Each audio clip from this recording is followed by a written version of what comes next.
Tonight, a Canada Post worker has died after a COVID-19 outbreak at the facility where he worked. It is very worrisome that there's an outbreak happening at the Gateway facility and we don't know the root cause. Questions over safety and why the union representing postal workers is calling for a deeper investigation, saying they have some very big concerns. Plus, I woke up that day ready to go. Stick me. We head inside the Etobicoke office where human trials of the Canada-made COVID-19 vaccine are underway. And ultimately, I want it to be where I thought I was going to be happy. Jays fans are certainly happy. The team snatching its biggest contract ever, three-time All-Star George Springer of the Houston Astros.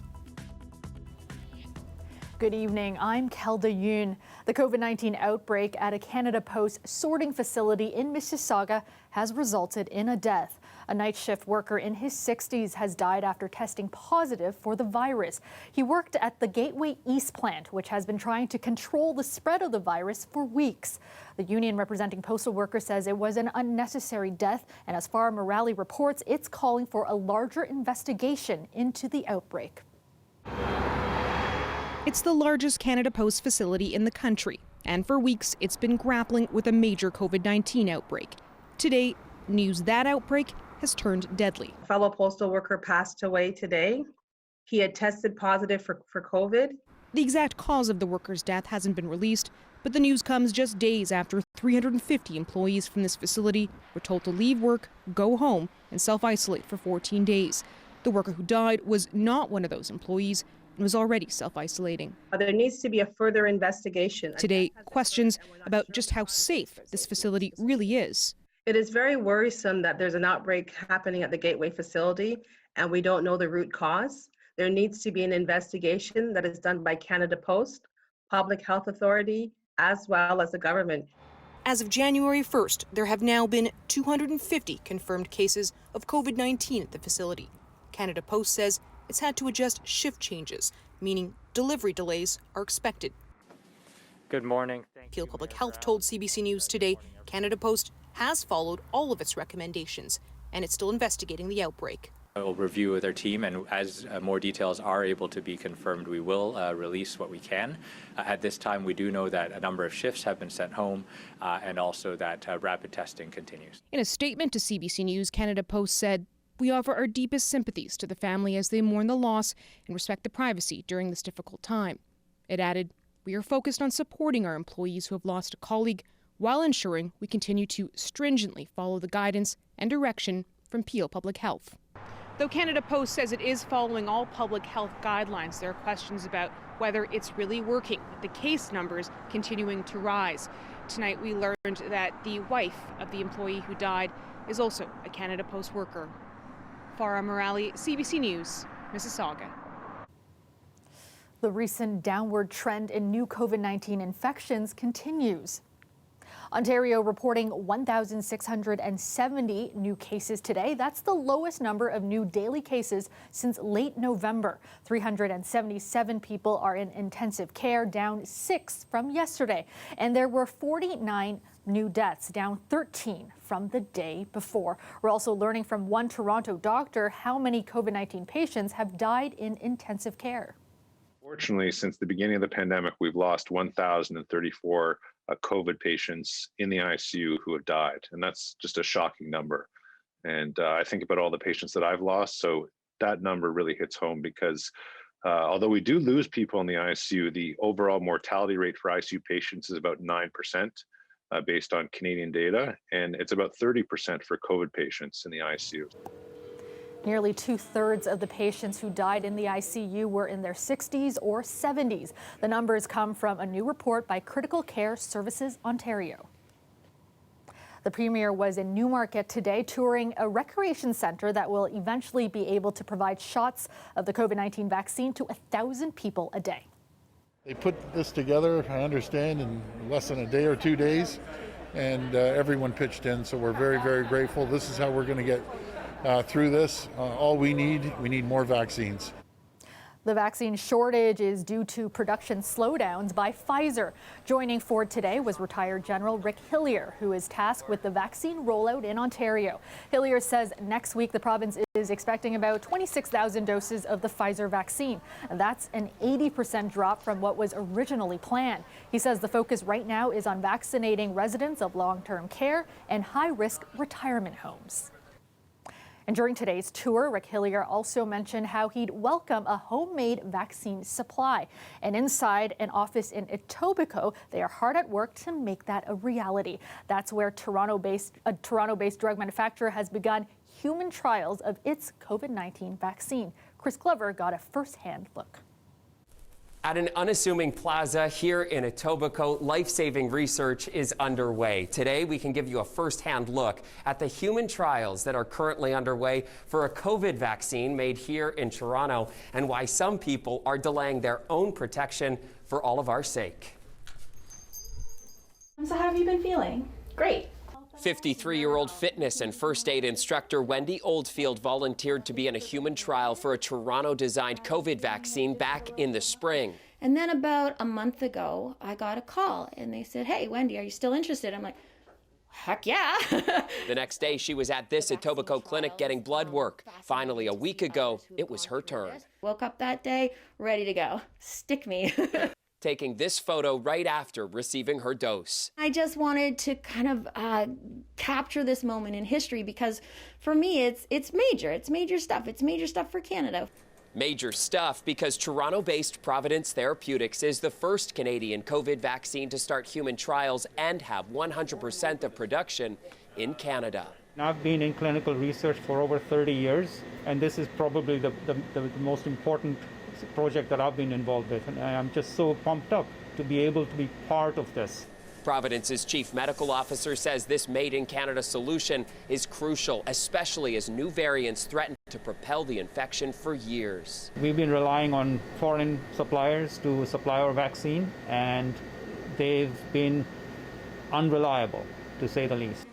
By September, the Prime Minister says all Canadians who want a vaccine will get one. So Oldfield shelved her own guaranteed protection by signing up for the 13-month study in the name of science. 45 participants in the trial are getting the real vaccine and 15 others a placebo. And no one knows which group they're in. I'm knocking wood, hoping that I didn't get the placebo. But you know what? If it helps to get other people vaccinated in the future, then I'm game. I'm all for it. Still, she's been hoping for an immune response like a low-grade fever or achy joints.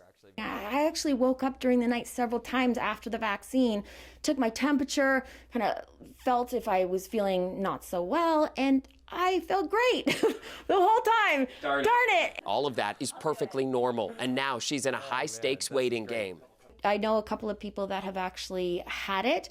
Luckily, they've survived, but as we all know, that there's hundreds and thousands of people in Canada and around the world that are dying from this virus. So we need to get on it and get together and get this vaccine going. Her way of fighting on the front lines against the pandemic. Chris Glover, CBC News, Toronto. A doctor who works at a GTA hospital network says his contract is being terminated because he spoke out against the province's pandemic response. Dr. Brooks Follis says he believes the Ontario government influenced the hospital's decision. Our Queen's Park reporter Mike Crawley has the details. Dr. Brooks Follis has been the director of critical care at the William Osler Health System. Now that's Brampton Civic and Etobicoke General Hospital.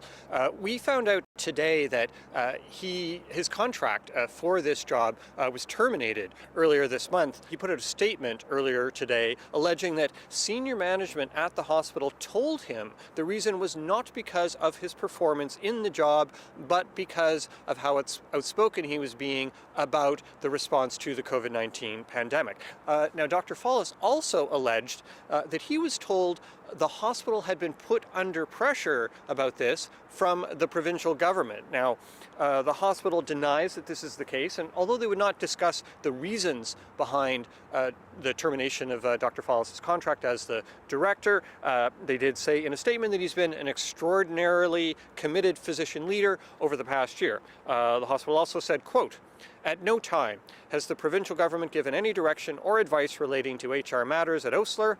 Any suggestion otherwise is absolutely false. Now, we received a similar denial from Premier Doug Ford's office. Quote, "We have never heard of this individual, and the allegation he is making is categorically false."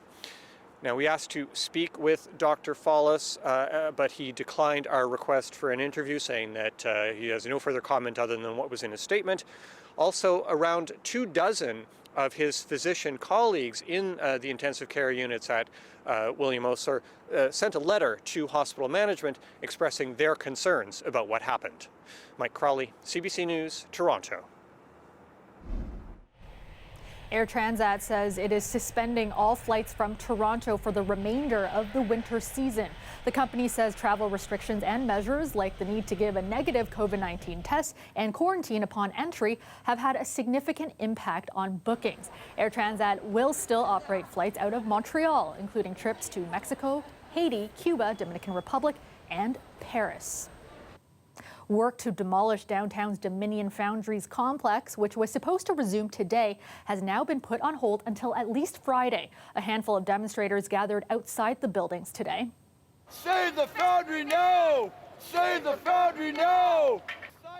As the demonstration was happening, lawyers were in a courtroom trying to get the injunction to stop the work. The judge said he will reach a decision on Friday. If an injunction is granted, demolition will then be halted until late February, when a city solicitor appears in court to try to stop the work for good.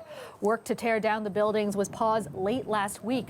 The 4 Dominion, Wheel, and Foundry's buildings were built between 1917 and 1929. They were added to the City of Toronto's Heritage Register in 2004.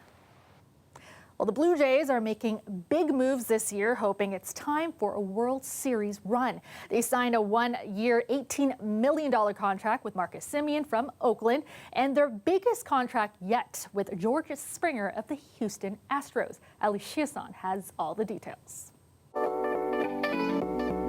Oh, he's ready to spring into action. Like it. Good fit. I like it. Let's go! Let's go! George Springer, 3-time All-Star, World Series MVP, and as of today, AKA number 4 Toronto Blue Jay. Ultimately, I wanted to be where I thought I was going to be happy. Oh, what an outstanding play by Springer! A 6-year, $150 million deal can do that. It's the biggest Blue Jays contract ever. The team pitched him hard. The way that they talked about the direction of where they want the organization to go, of what they envision for the city, what they envision for the country, it left a very, very good impression on me. They're really going for it. After years of rebuilding, the timing and the team just made sense for everyone. The young core is obviously very, very impressive. Bichette, Biggio, Guerrero. He comes to the young team after a strong 7 seasons with the Houston Astros. Yes, that team that cheated their way to the World Series.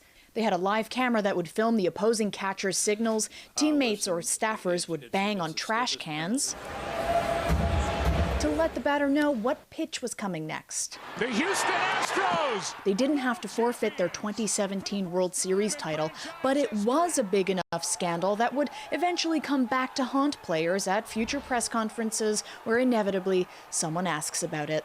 I believe in myself, and I believe in my performances. I believe in the team that was there. You think about his skills, what he brings as a center of the diamond, impact player.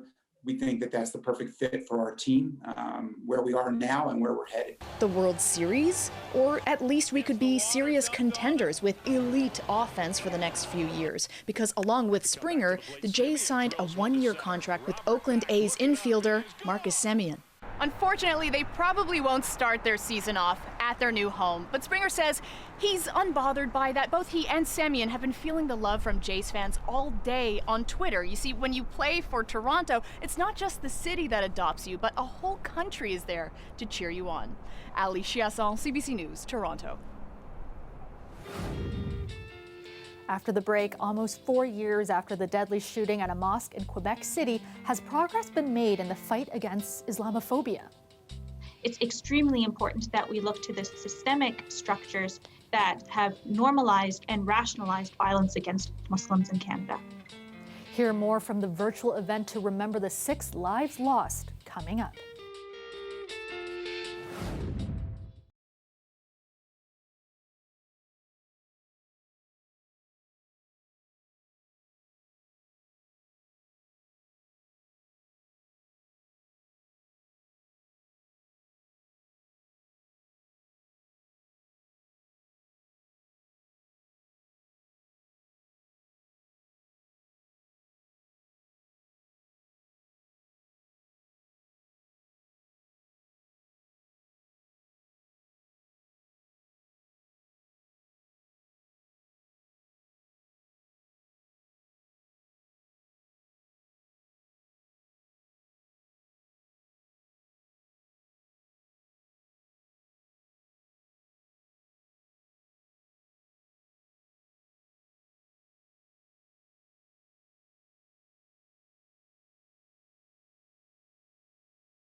This Friday will mark 4 years since a gunman entered a mosque in Quebec, killing 6 people and injuring 19 others. Tonight, members of a Muslim cultural center in Toronto held a virtual forum to remember the victims and to condemn Islamophobia, which they say is still a widespread problem across the country. Greg Ross has more.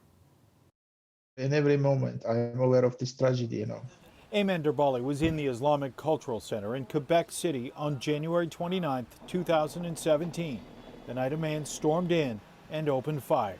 I was shot 7 times, so I received bullets all over my body, on my arm, on my spinal cord. Derbali was left paralyzed from the chest down and is confined to a wheelchair. Nearly 4 years later, he took part in an online forum hosted by Toronto's newer cultural center. Ayman Derbali is such a powerful example of someone who has refused the hate that has been enacted upon him. Organizers say his voice was important as they discussed the state of Islamophobia 4 years after that tragic night. It's so important to memorialize and remember these acts of violence that have occurred in order to remind us all that Islamophobia and structural racism are serious problems that continue to exist in Canada. The discussion was not just about the problem itself, it was also about what they believe needs to be done to fix it. The primary message that we want to send is that Islamophobia is not simply a question of individual, supposedly irrational acts of hatred. It's linked to governmental and legal structures that have normalized the stigmatization, securitization, and suspicion of Muslims. They want the federal government to acknowledge January 29th not only as a day of remembrance of this tragedy, but also as a day of action against Islamophobia, something they say is every bit as much a problem today as it was 4 years ago. We want a better future for our children and for the next generations. Greg Ross, CBC News, Toronto. The city is opening its warming centers tonight. Temperatures are set to dip, so officials have opened up 4 different spaces across the city.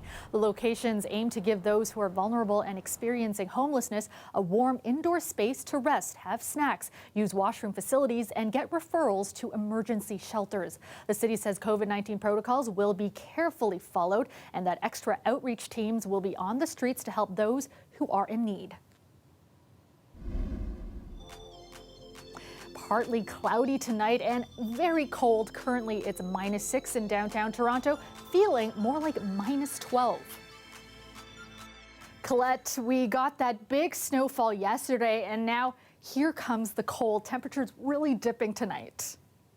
Yeah, Kelda, that's why I was saying, most of this snow, it'll be sticking around. Nice to have a little sunshine today. It melted just a tiny bit off the top kind of thing, but that's really it. The coldest air of the season moves in tonight. So we welcome it whether we want to or not. And we're looking at snow squalls setting up again too. Already we're seeing some activity, but really becoming more intense on Thursday. So into the snow belt, there'll be significant accumulations there. Just a few flurries making their way down towards the north shore of Lake Ontario though. And then changes again. If you're looking for another change, well, Sunday into Monday, we'll find the temperatures coming up a little bit. If you're going to find it just a tiny bit too crisp over the next few days. Daytime high today, not so bad. Pretty close to seasonal, just a tiny bit below at -3. Oshkosh -4. Barrie down to -7. But watch what happens here with the models in terms of where we're going to be seeing these fingers of snow off the lake. They don't move much, and that's what's so important. So this cold air that's moving in, we have had a mild winter, so we don't have as much of the lakes frozen. So that comes across the open water, has lots of moisture to work with, and is going to be laying that down on the eastern shores of Lake Huron and also off of Georgian Bay. They move just a tiny bit east, they'll come back again, and so it's in those pockets where we'll see more significant stuff. Could see a few flurries again tonight into tomorrow morning, and then returning towards tomorrow evening, especially north of the city, that make their way here. But I just want to show you the projections. There's going to be areas around Goderich and even stretching down from London towards St. Thomas, where we're talking about those areas 10 to 20 centimeters. Some locally could pick up as much as 30 centimeters by the time we get through Thursday night. So This is what we're just contending with. The cold air here in southwestern Ontario for Windsor, -10. But you can see Chatham-Kent also getting affected there at -11, but feeling like nearly -20. These are dangerous wind chills I'm talking about for tomorrow morning, even tomorrow afternoon, -10 in terms of how it will feel, an increase in cloudiness there through Windsor. Temperatures tonight, again, look at this, all around the Golden Horseshoe, feeling like -20 or colder, especially when you take in Markham at -14. And then tomorrow, these are the daytime highs. That's a real adjustment as well. Still feeling like -15, variable skies, so we will be seeing the clouds kind of increasing, but we should get some sunshine mixing in there as well. And look at this, a few days where we will experience this, and then I said that changeover, Kelda, would be coming, and it's coming towards the end of the weekend. Looks like maybe the system's not going to hit us with accumulations, but at least some flurries or a dusting coming our way. All right, thanks so much, Colette. The weather is brought to you by Trane, the most reliable heating and cooling brand. We test, so it runs. It's hard to stop a train. After the break, marking 76 years since the liberation of Auschwitz. People in Toronto and around the world came together from a distance to remember the lives lost on this Holocaust Remembrance Day. That's coming up.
The CN Tower lit up in white tonight for Holocaust Remembrance Day, marking 76 years since the liberation of Auschwitz.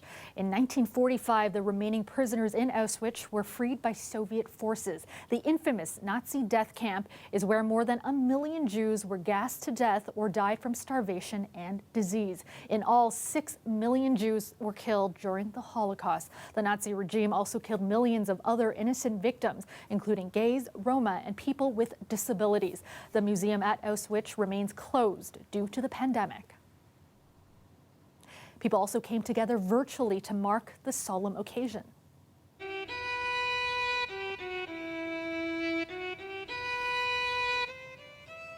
A virtual event was hosted by Friends of Simon Wiesenthal Center for Holocaust Studies. It's a Jewish human rights organization based in Toronto.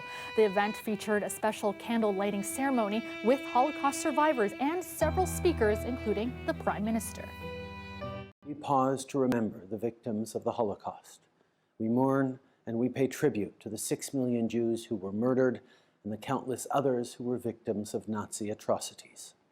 We honor their memory by doing everything we can to make sure that such tragedies never happen again. Virtual ceremonies were also held in cities across the world, marking one of the darkest chapters in human history. And that is our show for you tonight. Thank you so much for watching. I will see you back here tomorrow night at 11. Have a great night.